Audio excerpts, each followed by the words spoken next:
ওকে, so টেন্সের part 2 video, যেখানে past tense নিয়ে আজকে আমাদের আলোচনা। পাস্ট টেন্সেরও 4টে ভাগ থাকে। ফার্স্ট, যেটা সিম্পল পাস্ট টেন্স, তার সংজ্ঞা হলো যে কাজ অতীতে শুরু হয়ে অতীতেই সম্পূর্ণ শেষ হয়েছে তাকে সিম্পল পাস্ট টেন্স বলি। তার মানে কি, অতীতে কোনো একটা কাজ শুরু হয়েছিল এবং অতীতেই শেষ হয়ে গেছে। এবার তার গঠন কি, subject plus V2 plus object ফর্মে থাকে। এক্সাম্পল যেমন আই প্লেড ফুটবল, তার মানে কি আমি ফুটবল খেলেছিলাম। এই কাজটা অতীতেই শুরু হয়েছিল এবং অতীতেই শেষ হয়ে গেছে। তারপর যেটা আছে সেটা হলো পাস্ট কন্টিনিউয়াস টেন্স।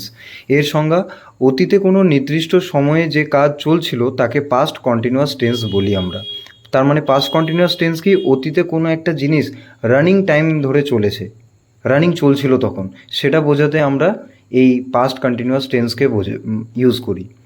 এর গঠন subject plus was oblique were plus ভার্বের সাথে আইএনজি প্লাস অবজেক্ট। একটা example, I was reading a book, তার মানে কি আমি অতীতে বই পড়ছিলাম, রানিং আমার সেই কাজটা চলছিল অতীতে।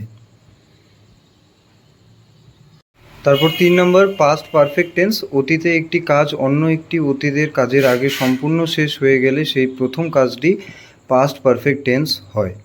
মানে কি, অতীতে একটা কাজ হয়েছে, সেটা অন্য একটা অতীতের কাজের আগে সম্পূর্ণ হয়ে গেছে বা শেষ হয়ে গেছে, তখন আমরা পাস্ট পারফেক্ট টেন্স পাই। যেমন এর গঠন subject plus had plus V3 plus object. যেমন example, I had finished my work before he arrived, তার মানে তার আসার আগে আমি আমার কাজ সেরে ফেলেছিলাম। তাহলে একটা পাস্টের ইভেন্টের আগে আর একটা পাস্টের ইভেন্ট অলরেডি কমপ্লিট হয়ে গেছে। 4 নম্বর, পাস্ট পারফেক্ট কন্টিনিউয়াস। এর সংজ্ঞা, অতীতে কোনো নির্দিষ্ট সময় বা অন্য একটি অতীতের কাজের আগে যে কাজ কিছু সময় ধরে চলছিল তাকে পাস্ট পারফেক্ট কন্টিনিউয়াস টেন্স বলি। তার মানে পাস্ট পারফেক্ট কন্টিনিউয়াস টেন্স কোনটা, যখন আমরা অতীতে কোনো একটা কাজ একটা নির্দিষ্ট সময় ধরে, একটা লঙ্গার পিরিয়ড অফ টাইম ধরে চলেছে, তখন আমরা পাস্ট পারফেক্ট কন্টিনিউয়াস টেন্স পাই। এর গঠন subject plus had been plus V ING plus since oblique for plus object. Example যেমন I had been studying for 3 hours, তার মানে আমি 3 ঘন্টা ধরে পড়ছিলাম, একটা অনেকটা টাইম ধরে, নির্দিষ্ট টাইম ধরে এই কাজটা চলছিল।